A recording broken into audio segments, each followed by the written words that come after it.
2019 para trás, tinha Startup Weekend, tinha vários eventos de startups que você poderia ir ali conversar. Como que você vai fazer isso na pandemia, no início de 2020, todo mundo lockdown, nada operando, era muito mais complexo.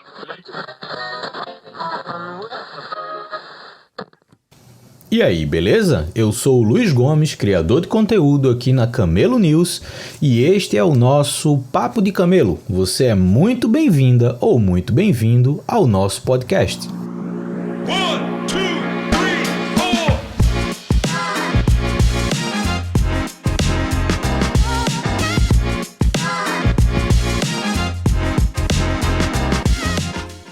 O Papo de Camelo é um projeto que integra um podcast, este que você está ouvindo, com a minha newsletter, a Camelo News. Desta forma, eu posso ampliar o tempo e a forma de discutir temas sobre criação e desenvolvimento de startups, sempre a partir de um ponto de vista mais racional, mais pé no chão, sem essa dependência frenética de tornar startups unicórnios. O meu objetivo é fazer você refletir, aprender e aplicar coisas que sejam de fato úteis na sua jornada empreendedora. Seja você de fato à frente de uma startup, trabalhando em uma ou minimamente interessado no ambiente de startups. Vamos junto que o Papo de Camelo tem muita coisa para falar.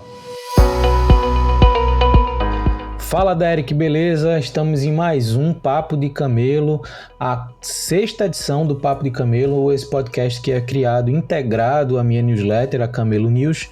E hoje aqui com o Derek, um dos caras que foi acelerado com a gente na Overdrives. Ele vai contar um pouquinho mais da startup dele, da história dele, mas é um cara que a gente aprendeu muito durante essa jornada, pelo comportamento empreendedor que ele tem, pela busca contínua de entregar melhores produtos e soluções para o mercado, de se relacionar com investidores. Então, é um perfil empreendedor que eu gosto muito, que é um cara que muitas vezes bate o pé para fazer aquilo que está na cabeça, e eu acho que tem que ser assim mesmo. A gente está empreendendo no risco, a gente está empreendendo para entregar algo que faça sentido para o mercado, e muitas vezes a nossa vontade, aquilo que a gente quer fazer, de fato precisa aparecer.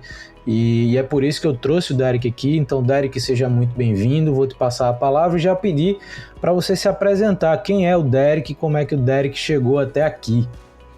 Nobre Luiz, boa tarde, cara, tudo jóia? Tudo jóia. Tá me ouvindo aqui, meu nome é Derek Bezerra. Cara, eu me defino como um curioso, bastante imperativo, e eu vou falar um pouco sobre a história desde o início, e que é apaixonado em resolver problemas, cara. Eu não sou uma pessoa que foca em soluções, eu sou uma pessoa que vejo um problema em alguma situação, e pelo meu histórico que eu vou compartilhar com vocês aqui, basicamente isso, já entrei em algumas vertentes diferentes, justamente por ver problemas na sociedade e tentar resolvê-los.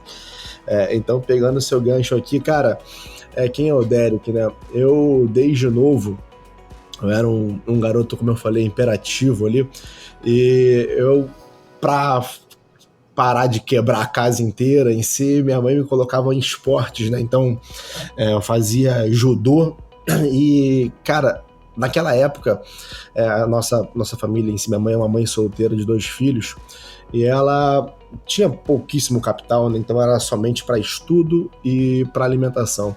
Então naquela época, eu pensei, putz, preciso fazer alguma coisa, e ela, para movimentar aquela energia em si, isso muito novo, 6, 7, 8 anos, ela me colocou no judô e eu comecei a competir ao ponto de, cara, eu ganhava acho que 98% dos campeonatos que eu lutava. Então, isso aí virou um job desde cedo, porque as escolas em si, as escolas particulares, elas me procuravam minha mãe, no caso, e queriam que eu entrasse para a escola para lutar por eles, para representar eles na escolinha. Então, desde muito novo ali, até os 14 anos, eu fui uma pessoa que era bolsista integral das escolas, e era a única forma da gente realmente estudar em escola privada naquele momento, né? Por conta da dificuldade financeira. Então, esse meio que incentivo da minha mãe ali desde o início fez com que eu começasse a, desde cedo, entender uma coisa que era um esporte como negócio, e começar a ventilar a ideia de que eu poderia levar aquilo ali a sério como profissional no futuro. E aí eu tive uma situação aos 14 anos, cara, que eu quebrei meu braço num treino em si, e a partir daquele momento eu fui um cara meio que dispensável, né, para essas bolsas em si. Então, a partir do momento que eu quebrei o braço, eu não podia fazer mais competição, seja no Rio, seja em São Paulo, e aí foi aquele momento de, caramba, preciso agora pensar em si, não posso mais levar isso como a sério, como profissão, preciso resolver outras coisas, preciso tocar o barco em outras vidas. E aí foi o ponto que eu era muito... aquele entendimento, né, ali 14 anos, 15 anos, você tá entrando no ensino médio, foi o ponto de eu tentar entender o que era bom, o que não era, e eu sempre fui um cara muito analítico, muito matemático em si. Por coincidência, você era professor de matemática, né? Então eu sempre fui um cara muito bom com números, e aí me enveredei ali para fazer o curso de Ciências Atuariais. Então eu sou atuário. Para as pessoas que estão ouvindo aqui, Ciências Atuariais é uma matemática financeira ligada a riscos previdenciários, seguradores e por aí vai. Então é uma profissão que naquela época era muito novo, começou a crescer bastante. Eu falei, cara, é isso, não quero ser professor, quero fazer isso. Entrei na UERJ, na Universidade do Estado do Rio de Janeiro, ao ponto que desde os 17 anos já comecei a trabalhar em si. Então meu primeiro emprego ali foi tirando xerox para as pessoas da escola, então fiquei um tempo ali com a parte de xerox. Quando eu entrei na faculdade, desde o primeiro período, comecei a estagiar, em áreas diferentes, junto com a Secretaria de Estado em si. Então fazia parte da parte de biometria do Estado do Rio de Janeiro, depois eu evoluí para supervisionar isso, muito novo ainda, isso muito rápido. Nesse meio tempo de faculdade era aquela situação, eu precisava me bancar, não tinha conseguia ali o estudo público, mas precisava ali manter cursando, então eu sempre trabalhei, sempre estudei ao mesmo tempo, né, cara? Então, basicamente o Derek em si, que é hoje, é um cara que desde o início levou muito a sério essa parte de vou fazer alguma coisa, vou fazer desde cedo profissionalmente em si. Para estudar, para trabalhar, não era aquela situação de eu conseguia estagiar e trabalhar ao mesmo tempo. Meus trabalhos eram de 8 horas, 9 horas, 10 horas, então eu estudava de noite, trabalhava de manhã, então desde cedo muita relação. Então é uma coisa que a gente leva hoje pro dia a dia, de trabalhar bastante e não ter esse problema em si, em horário. É claro que é muito saudável você ter áreas e momentos de lazer, tocar somente aquilo ali, mas quando não tem esse espaço, eu sou uma pessoa acessível para trabalho 24 horas por dia. Cara, isso é muito doido ouvir, porque assim, eu tive um início de jornada profissional muito parecido, né? Eu comecei a dar aula antes de entrar na faculdade. Eu lembro que eu entrei na federal daqui, e as federais, historicamente, sempre tem muita greve, coisa do tipo, né? Então minhas aulas que iam começar em fevereiro, por conta de uma greve, jogaram para agosto. Então eu ia passar 6 meses sem fazer absolutamente nada, né? Sem ir para a faculdade, sem trabalhar, sem nada. Tipo, ia ser aquele ato pré-aprovação no vestibular, pós-aprovação no vestibular e pré-início das aulas, né? Então, um professor que me deu aula no terceiro ano disse assim, cara, você não quer entrar como professor substituto, não? Mas, mas eu nem entrei na faculdade ainda. Esse bicho, mas tu ensinar o conteúdo que você aprendeu nos últimos 3 anos, você sabe. Então, não tem muito mistério. E eu fui, e eu comecei a dar aula antes de iniciar minhas aulas da universidade, e foi muito legal, porque toda a minha vida acadêmica, ela foi feita junto com o trabalho, né? Eu até brinco dizendo assim, eu fiz pouquíssimos amigos na faculdade, porque eu convivia muito pouco com a faculdade. Eu ia assistir a aula e ia embora.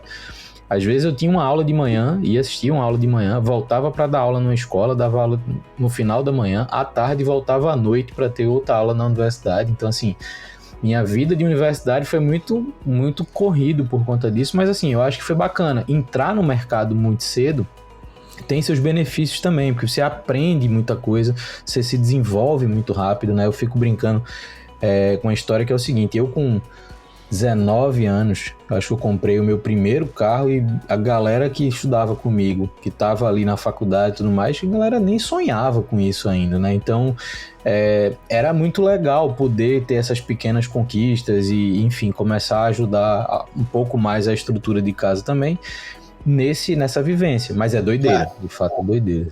Cara, você tá falando é exatamente igual à minha visão. Eu lembro quando eu entrei na faculdade, com os salários ali, uns 5 salários que eu tava juntando, eu comprei uma CG 125, uma motinha velha de leilão, que, nossa, deu uma dor de cabeça absurda, mas eu fiquei mega feliz de ter aquilo ali e consegui ir pra faculdade com com veículo, né? Não precisar de ônibus, até porque eu morava muito distante, demorava 2 horas para chegar na faculdade. Cara, essa parte de trabalho que você mencionou faz muito sentido. Para você, eu entrei na faculdade em si em 2008, em 2011 ali, quando eu falei para você que eu era hiperativo, tive um acidente de quebrar o braço. No momento que eu quebrei o braço, eu fiquei muito introvertido. Eu era muito extrovertido em si, eu comecei a ter aquele fluxo de putz, agora eu não sou mais útil, e começou a bater uma situação desse tipo. E eu fiquei, não conseguia me relacionar com pessoas, de conversar com pessoas novas, era muito, muito tímido. E eu estagiando num fundo de pensão da antiga Varig, estagiando no Aeros em si, eu fui convidado por um parente de um ex-relacionamento meu.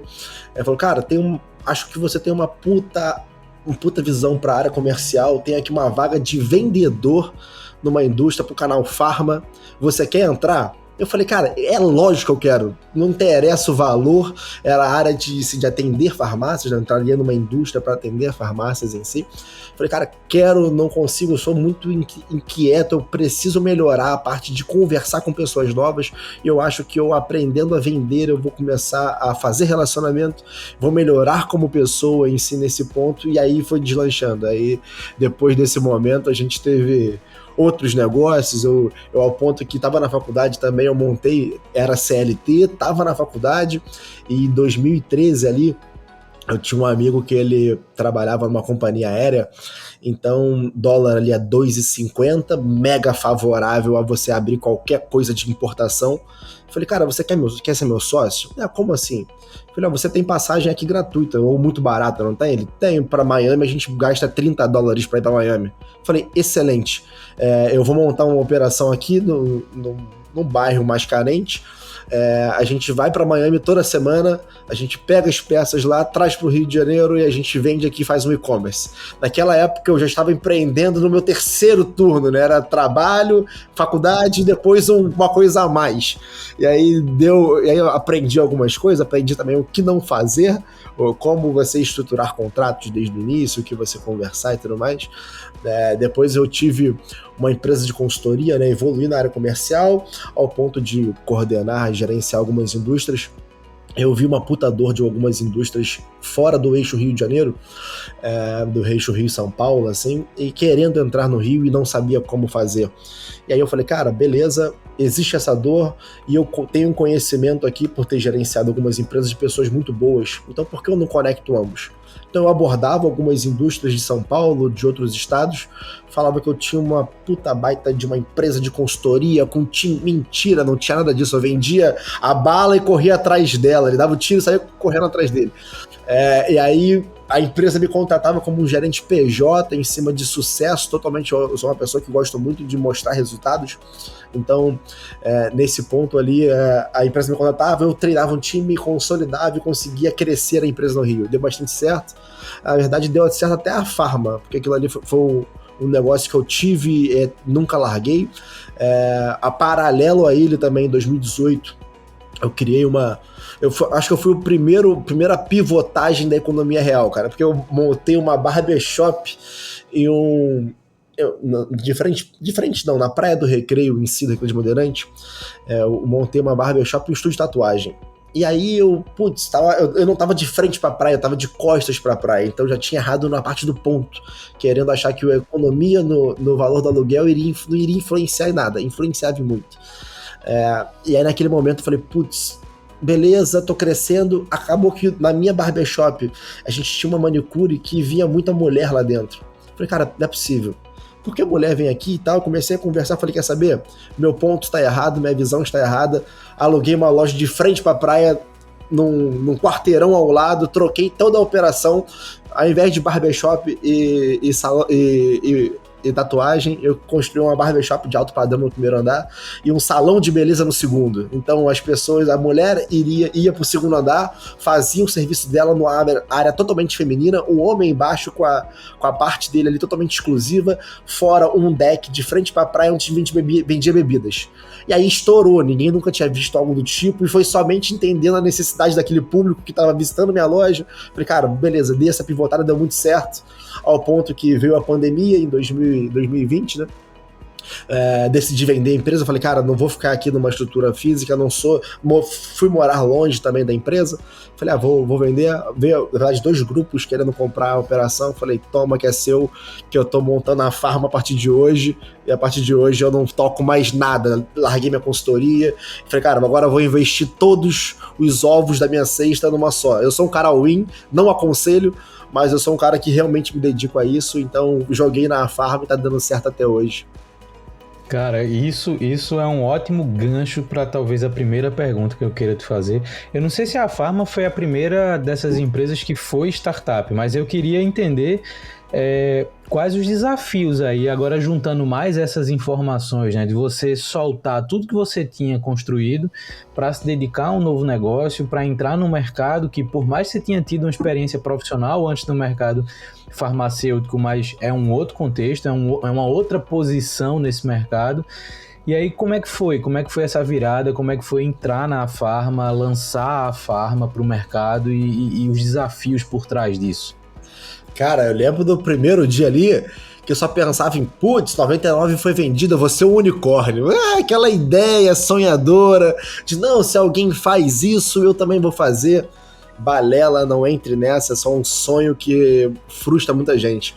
Na verdade, minha maior dificuldade é que, cara, por mais que eu era muito analítico, aprendi em si a programar pouco ali na faculdade em si, mas nunca levando a sério como programador, nada, então linguagem muito pequena, era a parte de time de tecnologia. Eu sabia muito o core do negócio, já montei outros negócios, esses negócios que eu falei para você, eu já cheguei a empregar ao mesmo tempo ali 15 pessoas ao mesmo tempo, e num grande tempo ali eu realmente pagando salário, empregando diretamente mais de 100 pessoas. Então já tinha uma expertise de pessoas, de gerir pessoas, já tinha um pouco da visão do negócio, 10 anos ali na área comercial, na área farmacêutica.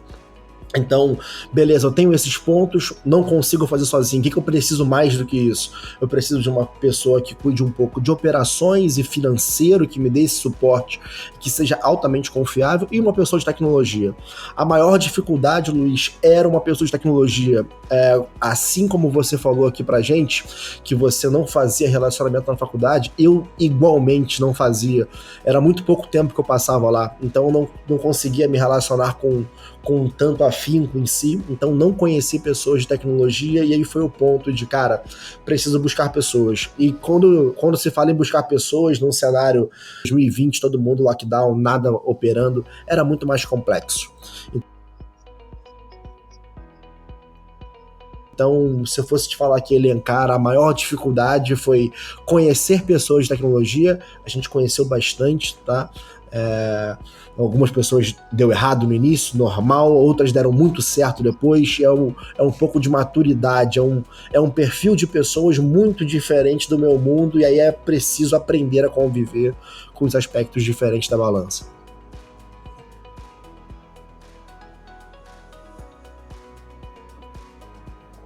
Cara, isso se tornou um problema ainda maior, e talvez o grande impacto nesse meio de startups do início da pandemia para cá, né? Então, a gente sempre teve dificuldade de encontrar talentos de informática, né? Eu vou usar o termo dos anos 90, mas talentos de tecnologia sempre foi muito complicado, principalmente startups no início do processo, né? Então, quando eu iniciei a minha, isso em 2013, eu tive essa dificuldade do mesmo jeito, só que naquela época você ainda conseguia pegar alguém que podia ser um freelancer e fazer a coisa por etapa, ir nesses eventos, né? Então, em eventos como Startup Weekend, isso facilitava muito uma primeira abordagem, porque principalmente para quem não é da área de tecnologia, deve saber isso muito bem, é muito difícil você abordar alguém que seja um profissional de tecnologia para oferecer não um emprego, para oferecer uma oportunidade de empreender. E nem todo mundo da área de tecnologia quer empreender, como ninguém de qualquer área necessariamente quer empreender.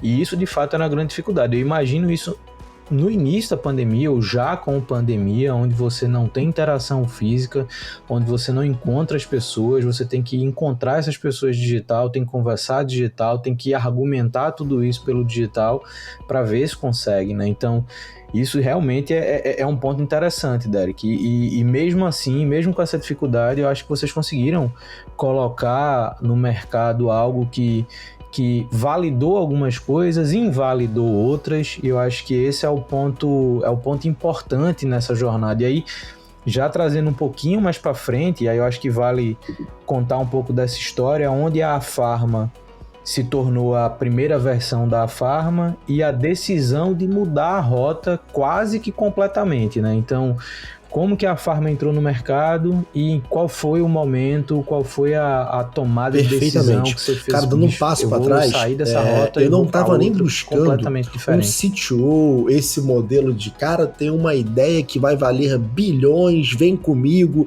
e vamos viver de fotossíntese, ninguém paga a conta. Não era isso. Eu tinha acabado de vender meu negócio, falei, cara, eu vou injetar capital nisso aqui, eu vou contratar uma pessoa, ou por exemplo, que eu consiga ter ali um MVP de produto e se desse certo, essa pessoa viria a ser sócio.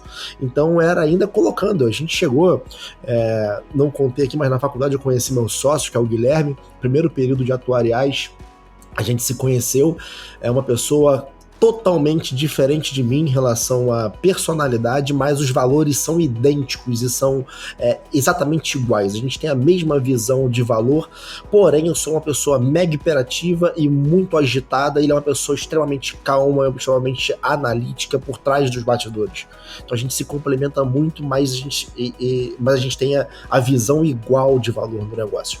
Então a gente gastou ali, sei lá, jogamos ali uns mais de 60 mil reais nossos em cima de um time de tecnologia para fazer o negócio acontecer. Erramos, depois a gente pode até bater um papo sobre os erros disso, a gente acertou muito em relação ao contrato, já estava muito já sabendo um pouquinho mais pleno, né? Não vou falar sênior, mas um pouquinho mais pleno em relação a pessoas. Já sofri um processo, desde mais de 100 pessoas que eu já empreguei, um processo trabalhista que eu tenho. Então tá excelente, na verdade, em curva. Tem pessoas que realmente, independentemente do que faça, tem o mau caráter em si, e tem pessoas que você vai encontrar que são muito boas e que tem um caráter igual ao seu, então se junte perto dessas pessoas quando você encontrar, porque faz total sentido. Cara, quando a gente estava pagando essa software house em si no negócio para desenvolver o primeiro produto, o produto na verdade era para ser um que a gente chamava de marketplace, né? Era um modelo onde a gente não via que fazia sentido você fazer uma compra, por exemplo, no mercado ou numa farmácia, igual um Rappi, que você entra naquele aplicativo, escolhe os seus itens e paga. Eu falava que não, cara, isso não faz sentido. O produto que ele vende tá na farmácia X, na Y e na Z. Por que eu não verifico onde a cesta de compras dele é mais barata e faço ele comprar no mais barato e informam para ele até as opções? Esse é mais barato, entregue em X tempo. Esse é um pouquinho mais caro, entregue em outro tempo. E aí o consumidor decide o que ele quiser. Então essa é a tese inicial. A gente foi crescendo, foi evoluindo ela, foi construindo, e nesse momento existiu uma decisão judicial, existe um programa, na verdade, muito ultrapassado, mas ainda muito pertinente ao país, que se chama Aqui Tem Farmácia Popular. Esse é um programa do governo onde ele é uma parceria, na verdade, público-privada federal, onde ele garante medicamentos para hipertensão, diabetes e asma gratuitamente para a pessoa. Só que esse programa em si, a gente está falando de 2006, ele está muito arcaico em relação à legislação atualmente. Hoje você faz tudo pelo telefone. Esse programa, ele teve uma decisão ali, uma regra de que esse medicamento só poderia ser liberado presencialmente. Isso para evitar fraude, achando que evitaria fraude esse contato pessoal ali. Quando veio a pandemia, tudo se digitalizou muito rápido. Tanto a telemedicina, quanto a prescrição digital, tanto a sua biometria. Hoje você abre conta num banco digital em 30 minutos. Tudo evoluiu muito rápido. E aí caiu essa decisão de forma temporária, assim como aconteceu em outras situações, onde autorizava a entrega dessa medicação para quem tivesse essa autorização. Eu falei, opa, é um mercado que a gente está construindo um mercado muito maior. Esse mercado aqui é um mercado carente. Eu consigo fazer a intermediação dessa pessoa recebendo esse medicamento na casa dela gratuitamente e ainda monetizar esse negócio por trás, porque a farmácia recebe do governo, eu cobro dela no momento que ela receber do governo. Então a gente criou o business em si, colocamos ali, fizemos um SDK, um componente de captura de tela, de imagem no app, onde a pessoa segurava o documento dela, automaticamente já pegava, escaneava, colocava em versão plana em si, como se fosse uma digitalização normal, só que em captura real, né? A pessoa pode estar se mexendo, eu verificava um frame do melhor momento para tirar aquela foto. Então pegava a receita, pegava a identidade daquela pessoa, intermediava para uma farmácia, a farmácia fazia essa entrega. E acabou, Luiz, que a gente começou a ter um funil aceleradíssimo de pessoas. A gente tinha mensagem, eu fiquei muito tempo no saque, a gente teve ali mensagem, tinha dias que eram mais de 500 pessoas. Isso porque a gente limitava a área a apenas onde a gente tinha farmácia para entregar. Então pegava um raio de 3 quilômetros para cada ponto que a gente tinha. Não era fazer no município do Rio de Janeiro, no município de São Paulo, nada disso. Era um raio em si específico naquela farmácia. A gente tinha muita demanda. Só que a gente viu que a boca do funil era muito alta. Todo mundo que é diabético, hipertenso ou que tem asma, quer aquela medicação gratuita. Medicamento de graça, quem não quer. Porém, poucas pessoas têm a receita. Então eu tinha uma boca de funil muito grande e a conversão muito baixa no final, porque aquela pessoa não tinha receita para entrar no processo completo como mandava a legislação. E aí a gente foi, nesse momento de conversar com todos os usuários, chegaram muitas instituições de longa permanência para idosos. E aí umas foram até nossos clientes. Falaram, cara, vamos fazer uma reunião aqui, queria entender mais sobre vocês. E eu visitei todos os clientes, fiz contato, já fiz tudo na empresa desde o início. Então, desde o saque, entrega, logística, todas as áreas da empresa eu já participei. Acho que faço questão disso para entender como funciona e poder treinar uma pessoa que vai entrar de uma visão de quem realmente participou. E aquele momento foi um momento de entender ali uma dor muito grande de uma instituição de longa permanência. Ela chegava para mim e falava, Derek, beleza, você está me ajudando bastante, me entregando esses medicamentos gratuitos, mas e minha compra total? Eu falei, como assim? Eu falei, eu compro de uma farmácia do bairro, porque eu tenho um espaço físico muito grande, a minha área geográfica é muito grande, então eu não posso estar em grandes centros. Se eu não estou em grandes centros, eu compro de uma farmácia de bairro, que pago mais caro, ele me cobra que eu pague no ato, no cartão ou alguma coisa, não me dá prazo de pagamento, e quando ele me entrega tudo junto. Ele não fraciona, não faz nada. Falei, putz, tem uma dor muito grande aqui para resolver, né? E aí foi um momento onde a gente viu que a gente tentou intermediar essa instituição, esses idosos, esse grupo de idosos, para uma farmácia, e as farmácias hoje elas estão preparadas para receber 3 medicamentos, 4 medicamentos, o balconista ali. Quando você fala para ele que você quer cotar 250, ele não te responde.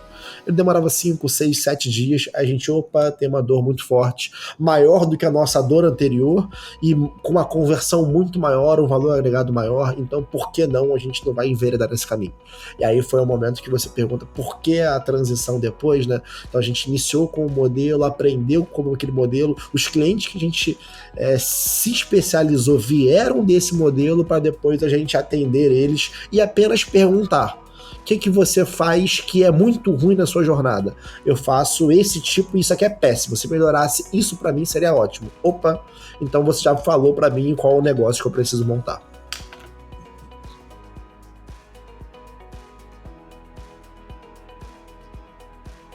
Isso é bacana porque muitas vezes a gente vê startups pivotando por invalidar um modelo, ou seja, por descobrir que aquela problemática inicial ela não existia ou ela foi entendida errado. E no teu caso, eu acho que a pivotada foi muito por conta do tamanho da oportunidade. Existia uma oportunidade na farmácia popular, continua existindo, só que tem essa questão onde existe uma ingerência para quem quer resolver esse problema, que é a ingerência dos atestados, dos exames, né? Da pessoa simplesmente ir no médico, atestar que tem asma, hipertensão ou diabetes para poder ter acesso àquele negócio, que é uma coisa que você não tem como resolver, né? Você não tem como mandar um médico na casa de cada um para poder atestar ou não Luiz, que aquela pessoa pode receber aquele benefício, por exemplo, do governo. Uma UPA, uma UBS, uma unidade básica de saúde, ela...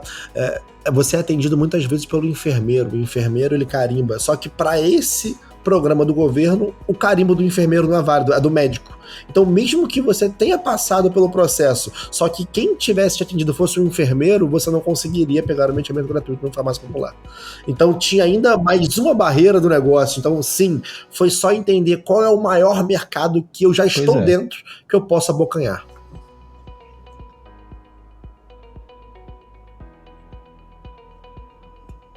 Pois é, e assim, vai muito do comportamento das pessoas, né? Muita gente sabe que tem a doença, foi diagnosticado, mas perde receita, perde os atestados, não renova, né? Então, assim, eu sou diagnosticado com hipertensão, então se eu não voltar ano a ano, pelo menos, no cardiologista, para ter uma reavaliação, mesmo que eu queira entrar em qualquer linha de governo para ter o meu medicamento, se eu não renovar, em algum momento eu vou perder. Eu não vou receber 6 anos de medicamento sem ter voltado num cardiologista. É até arriscado, a medicação muda, a dosagem pode mudar, claro, etc. também que então, as receitas também têm prazo de validade, mas sim, no contexto geral faz total sentido. Não de quem precisa, mas...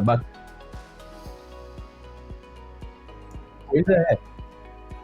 Exatamente, mas olhando como negócio...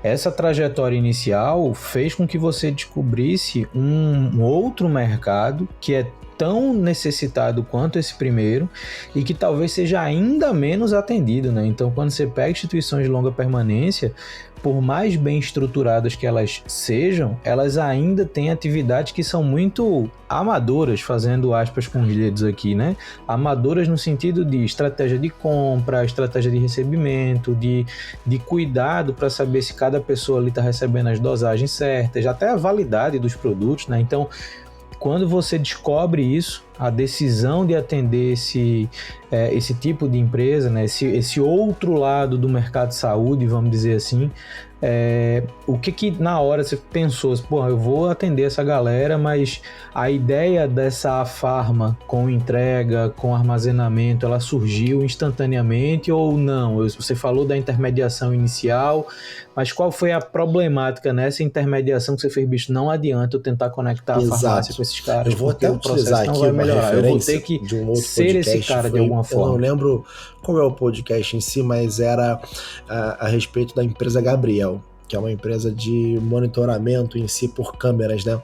E aí eu lembro que não lembro o nome do CEO ali, mas ele falando que a gente quis criar um business de inteligência em si em relação a câmeras, só que a gente precisou dar um passo atrás porque as câmeras eram muito ruins que existiam, não tinha como a gente pegar a inteligência das câmeras existentes, então a gente precisou atender com câmeras.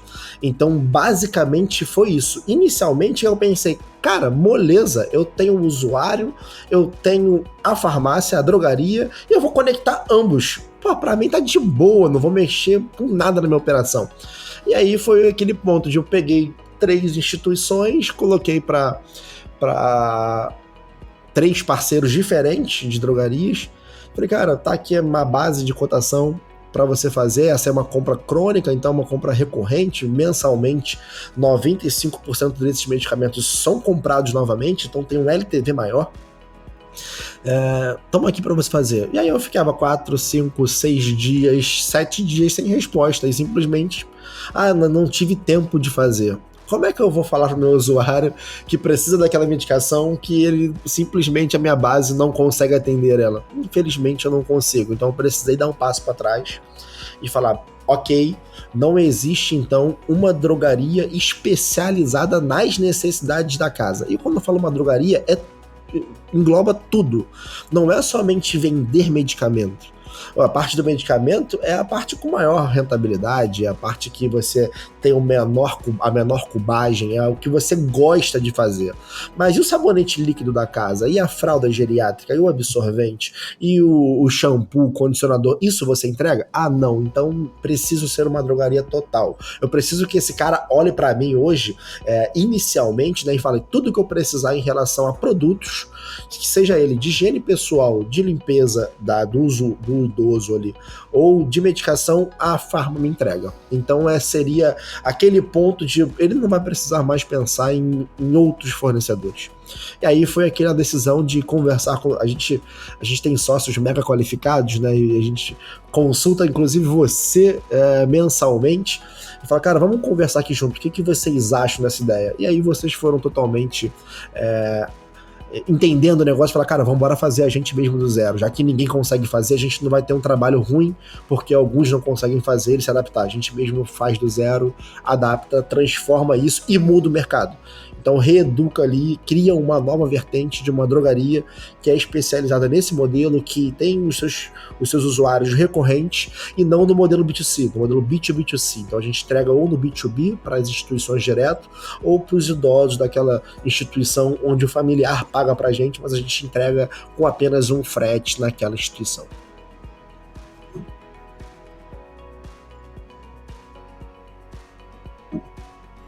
Cara, tem uma coisa que eu acho que está muito atrelado ao seu comportamento empreendedor, e eu sei que comportamento não se ensina, no máximo se comenta, esse comportamento aqui pode te ajudar nisso, mas você não ensina comportamento.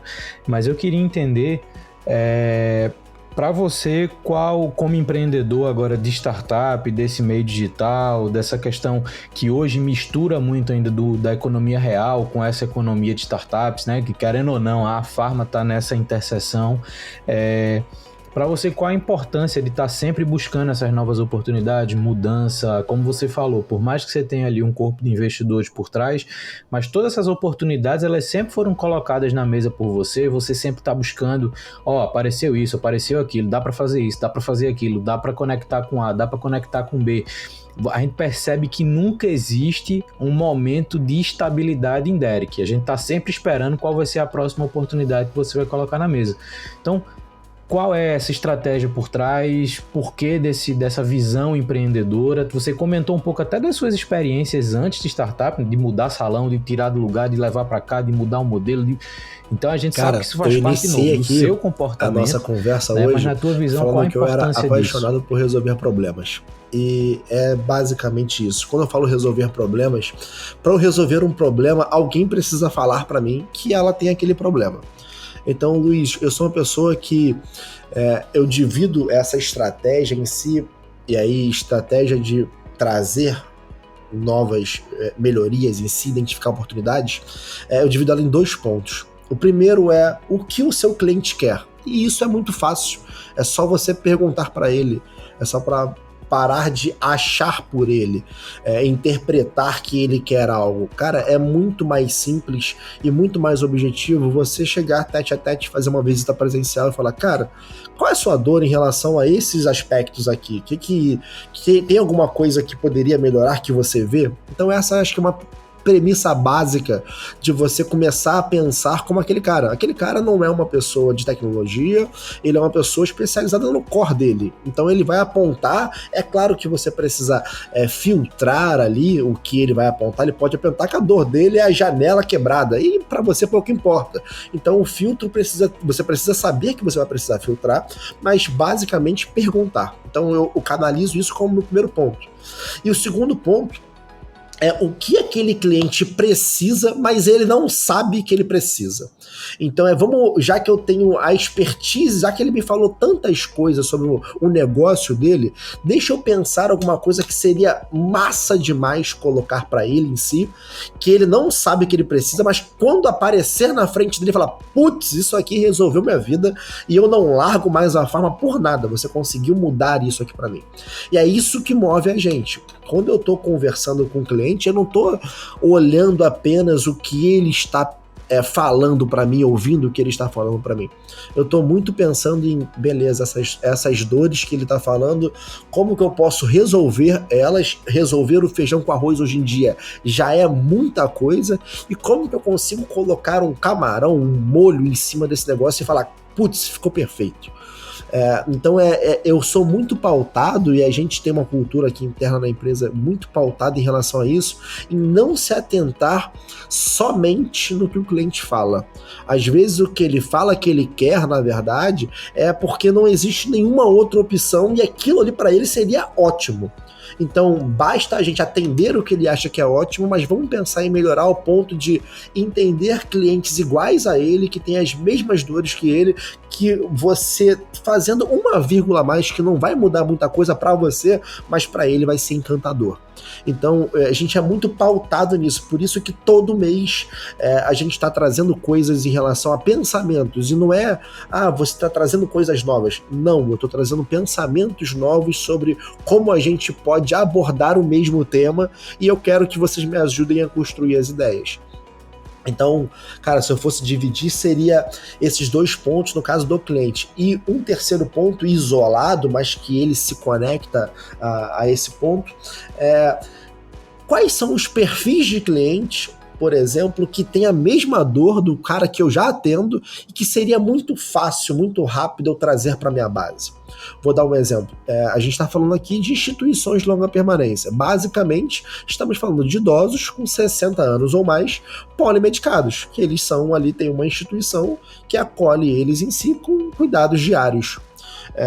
Um idoso polimedicado existe fora de uma instituição de longa permanência. Ele existe, por exemplo, num serviço de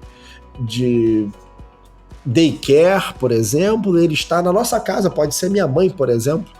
Então, ele pode estar também em home care, através de algum problema custeado pelo plano. Existem vários canais que são muito semelhantes. Então, o próximo passo seria, cara, eu faço isso aqui muito bem, eu sou agora um peixe grande nesse lago pequeno, que no meu caso, é a instituição de longa permanência. Agora eu sou um peixe grande, cresci o suficiente. Agora, como que eu aumento para um público muito semelhante a esse? E aí é aquele brainstorm de você entender um pouco mais, estudar cada vez mais e trazer isso pro seu dia a dia para tentar pescar no aquário ao lado. Não faz sentido nenhum você estar num rio de água doce e querer pular para um oceano de água salgada. Eu acho que não faz sentido, acho que faz sentido você crescer e colocar coisas adjacentes ao ponto que agora sim eu estou preparado para brigar com gigantes. E é essa a estratégia.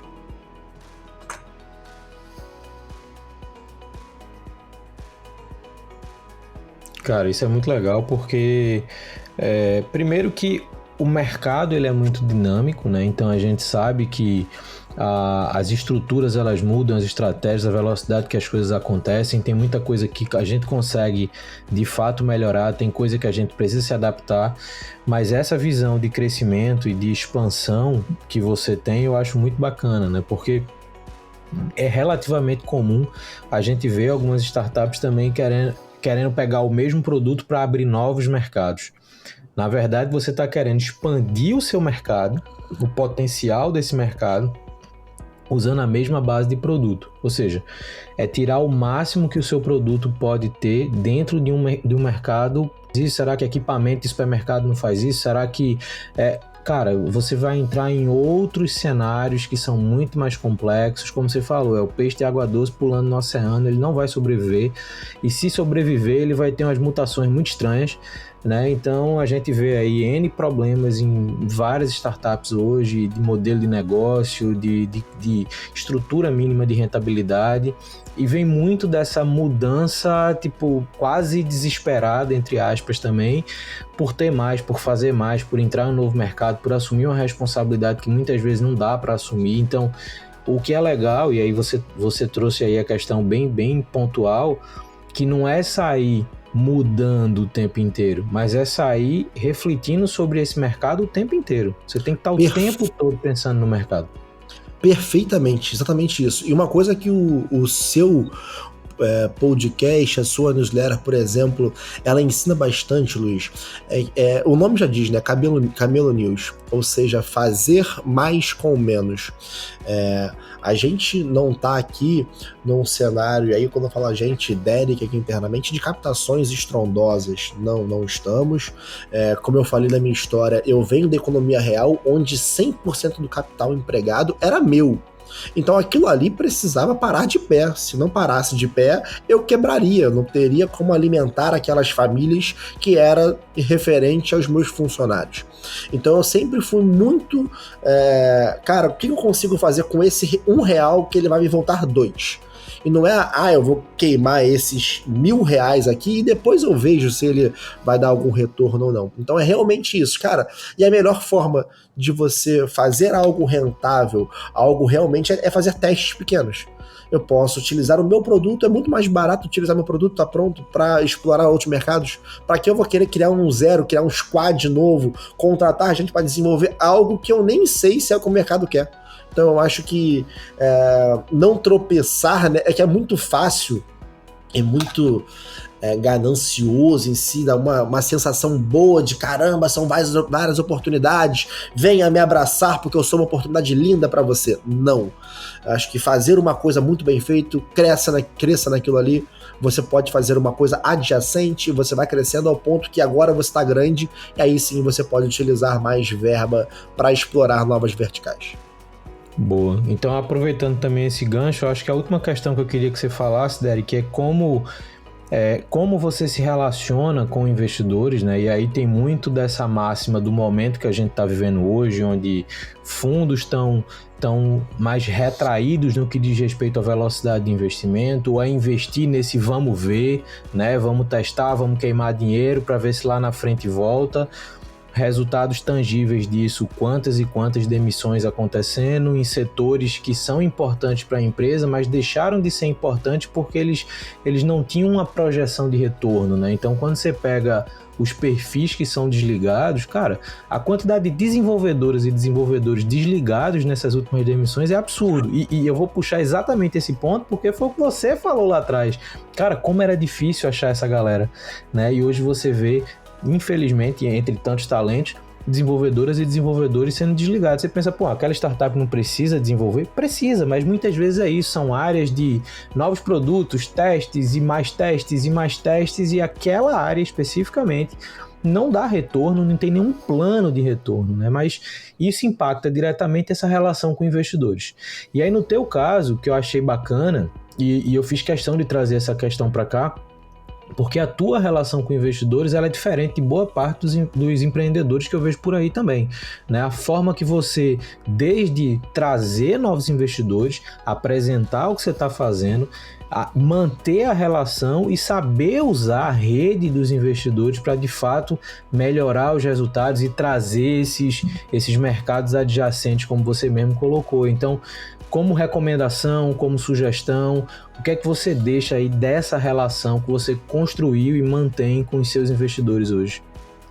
Claro, Luiz. Cara, eu vou fazer uma coisa diferente. As pessoas, às vezes, quando falam sobre esse tema, elas chovem no molhado e falam que procure na sua base de contatos um investidor para te indicar.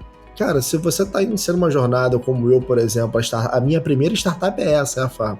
Como que eu vou procurar na minha base de contatos se eu não tenho uma base de contatos em si para me acomodar e me indicar? Eu preciso criar essa do zero. E não tem problema você criar do zero. Basta você entender que você tem alguns caminhos a mais para seguir. E não é a mais porque uma pessoa é mais privilegiada do que outra.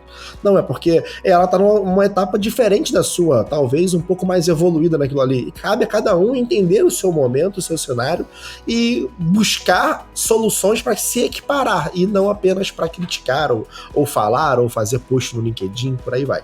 Então, cara, primeiro ponto em relação para falar com investidores, primeira coisa é se informe. Quando eu falo sobre se informe, existe hoje uma ferramenta chamada Google Alerts. Para quem não sabe, pesquise.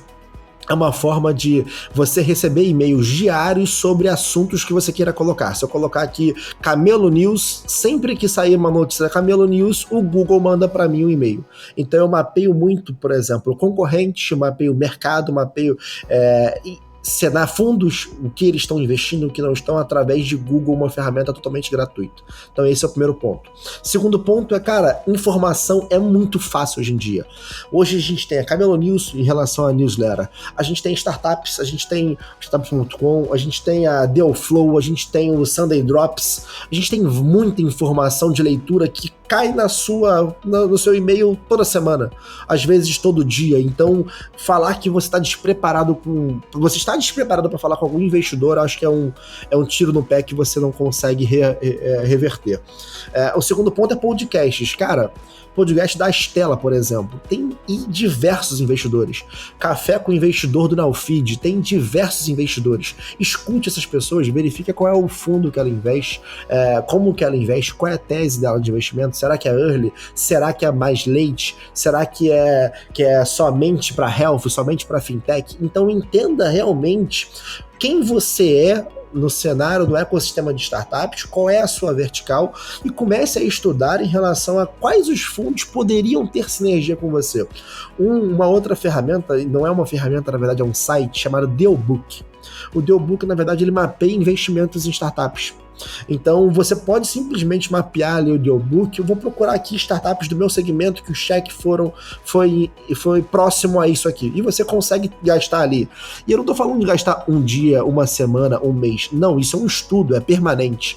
Você vai todo mês melhorando essa sua base, né? Então não vai ser de um dia para a noite que você vai conversar com investidores. Muita gente fala de investidor como, investidor é um casamento. Primeiro você namora, depois você casa. Cara, não é isso. Nenhum casamento você só namora e casa. Primeiro você precisa flertar com a pessoa, depois você precisa conhecer a pessoa, você precisa gostar de ter conhecido aquela pessoa, então precisa gerar algum valor ali. Depois você precisa conhecer melhor ela, se relacionar, gostar de se relacionar, e aí você vai criando ali ferramentas ao ponto de uma escala. Não é 2 pontos, namorou, casou. Não existe isso. Então é uma construção. Você precisa estar notificando eles de, cara, eu tenho aqui primeiro você precisa gerar valor. Eu tenho aqui uma coisa que eu estou fazendo dessa forma aqui, saindo um pouco do que eu vou fazer no futuro. Saia do futuro, mostre coisas que você realmente está fazendo. Tô aqui fazendo tais coisas, você tem interesse em me acompanhar? Eu vou te reportando aqui mensalmente sobre o que a gente está fazendo, as dificuldades, e vamos explorando isso. Isso seria eu fiz muito isso, tá, em relação a cold e-mail. Não conhecia, as pessoas mandavam, putz, Derek, gostei da sua abordagem, pode me mandar assim. E aí eu comecei a conversar com pessoas que depois vieram me apresentar outras, e aí entraram na minha base de relacionamento só porque eu estava contando o meu negócio para elas. E aí aquele medo, aquela máxima de não conte seu negócio. Cara, acho que quem tá escutando esse podcast aqui e tá pensando em não contar sua ideia, tá totalmente por fora. O Uber pode contar a ideia pra você que você não vai conseguir copiar, o iFood é a mesma coisa, o Rappi é a mesma coisa, tá aí a ideia dele, você já conhece, monte igual, você não vai conseguir fazer. Por N barreiras. Então não tem esse medo bobo de não vou contar. Então com investidores, Luiz, eu primeiro mapeei muito bem pessoas no meu cenário, tá? Health Techs, quem tá investindo no Health, quem tá investindo no Health nos estados mais iniciais, que é no meu estado ali, como que eu faço que essa pessoa tenha interesse em mim? Então comecei a reportar mensalmente, bater papo, marcar reunião não eu forçando, vamos tomar um cafezinho, não, mandar alguma novidade boa, alguma coisa que a gente tá fazendo, e se colocar à disposição para bater um papo. Então não é eu tentando ser ativo, eu sou ativo nas informações. Eu sou passivo em querer obrigar a pessoa a ter um tempo comigo, porque eu acho que isso não funciona. Então, quando eu comecei a escolher ali os fundos que eu queria ter como investidor, eu falei, cara, eu quero esses caras porque eu vi que eles agregam demais no meu ecossistema. Tanto de health ou de outros cenários, até de melhores práticas em si, e isso faz muito sentido para mim. E quando eu coloco alguém para ser sócio da companhia, é porque a gente namorou, a gente realmente deu certo ali, e eu quero esse cara me acompanhando mensalmente para eu consultar ele. O investidor, quando a gente tá, e aí você faz parte aqui do grupo também, os investidores que eu tenho são melhores que eu. Em vários aspectos, não são todos, tudo melhor. Não existe também uma pessoa que é melhor em tudo, mas tem pessoas que são melhores que você de lavada em alguns aspectos, que ela simplesmente em você ser uma folha em branco, ela te deixa, te ensina muito rápido. Você sugando um pouquinho aquela informação, você aprende muito mais rápido. Então a gente tem investidores aqui que só no mercado de saúde tem mais de 50 anos. Quem sou eu? Eu não tenho nem 50 anos de vida. Como é que eu vou saber mais do que essa pessoa? Então faz total sentido aprender com a base e munir ela de informações. Eu hoje, se eu invisto em cripto, por exemplo, eu olho ali toda semana minha carteira. Se eu invisto em qualquer coisa, eu olho ali meu banco, eu quero saber informações. Como é que você está pensando em, por exemplo, colocar um investidor para dentro da sua companhia e não dar informações para ele? Não faz sentido nenhum. Você precisa dar para ele transparência e falar, cara, eu estou fazendo esse tipo de movimentação, eu estou gastando o dinheiro dessa forma. O que vocês acham? Vocês acham que eu estou correto? Eu acho que eu estou, mas eu posso estar errado. E cabe aqui a sua humildade de saber que você pode errar, seja com dinheiro, seja com estratégia, e você coloca, olha só, notícias, sempre quando a gente reporta os investidores, a gente tem lá good news e bad news. Eu coloco sim, e é sem filtro, não é com medo do investidor não gostar do que eu fiz de errado. Se tá errado, que eu coloque logo, e se ele não gostar, que ele me dá uma porrada logo de cara, e eu vou aprender com aquilo. Então, eu sou muito uma pessoa eu tenho zero orgulho em relação a trabalho. Então, quando a pessoa chega pra gente, nossos investidores, dão ideias, são realmente muito boas e que podem ser utilizadas, e eu tenho zero ego de querer ser o cara mais inteligente da mesa, e eu quero realmente nunca ser esse cara. Justamente para aprender cada vez mais, e que bom que eu tenho pessoas muito mais inteligentes que eu me aconselhando, que faz com que a gente consiga errar com o erro dos outros, já que eles conseguem enxergar mais startups do que eu consigo, né? Eu vou fazer isso 1, 2, 3 vezes.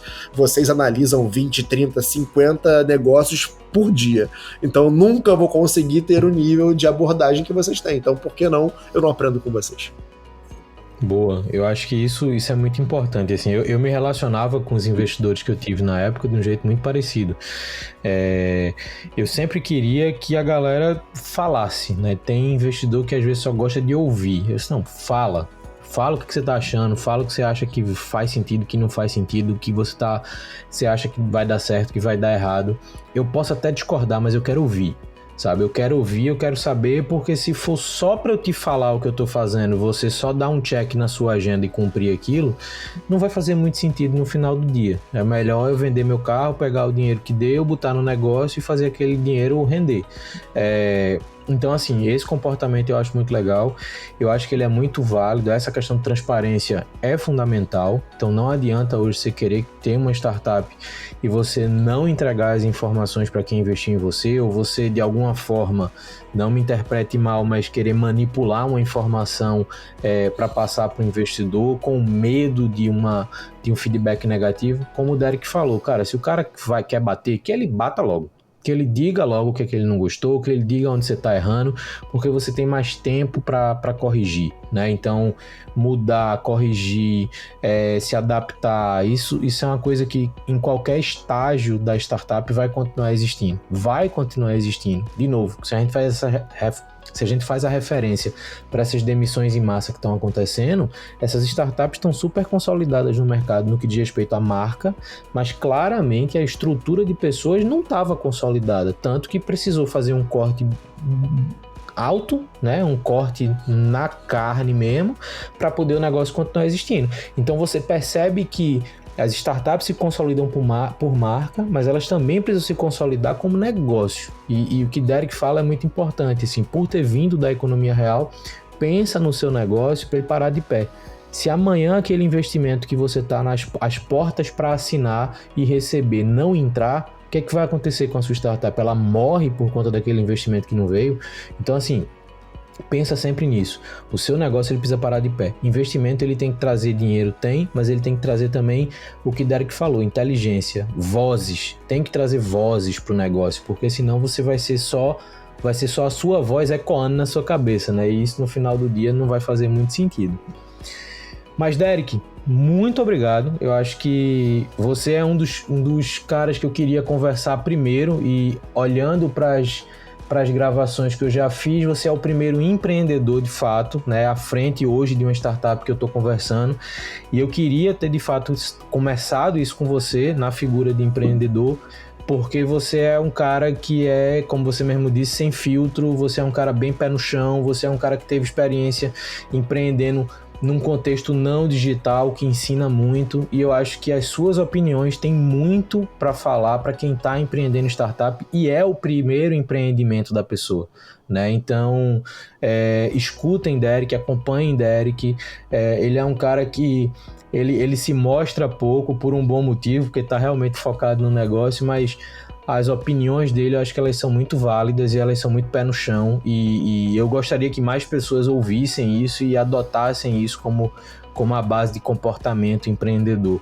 Então, cara, te agradeço demais por ter aceito esse convite. Luiz, é uma honra para mim estar aqui com você, estar aqui aprendendo, a gente conversando aqui, você soube mais da minha vida pessoal, soube mais da sua, por coincidência, a gente tem baita sinergia que a gente nunca conversou, tá vendo como cada momento liga cada vez mais, e cara, é isso, o que é pra quem tá ouvindo, não sou ativo em redes sociais em si, mas se quiser mandar mensagem no LinkedIn, eu utilizo muito o LinkedIn, por exemplo, para ter informações, então eu respondo todo mundo lá, eu acho que eu não posto nada, eu tô sempre vendo notícias, e um até breve para todos. Boa! Lembrando que toda edição do Papo de Camelo tem um texto complementar da Camelo News, ou seja, se você está ouvindo isso em qualquer plataforma de streaming de áudio, recomendo que você vá na Camelo News e leia o texto complementar a essa edição, que traz mais informações sobre não só a trajetória de Derek, mas sobre esse contexto de lançar uma startup, mudar de mercado, se relacionar com investidores. Essa, de fato, como eu falei, é uma iniciativa conjunta com a Camelo News, a minha newsletter, que é onde eu gosto de criar meu conteúdo, onde eu consigo aprofundar, e o podcast ele me dá essa oportunidade de conversar com mais pessoas e trazer essas pessoas também para falar para você que está ouvindo. Então pode colocar, dê seu feedback, ele é muito importante e eu espero que a gente se escute nas próximas edições. Valeu, obrigado por ter ouvido até aqui e até o próximo Papo de Camelo.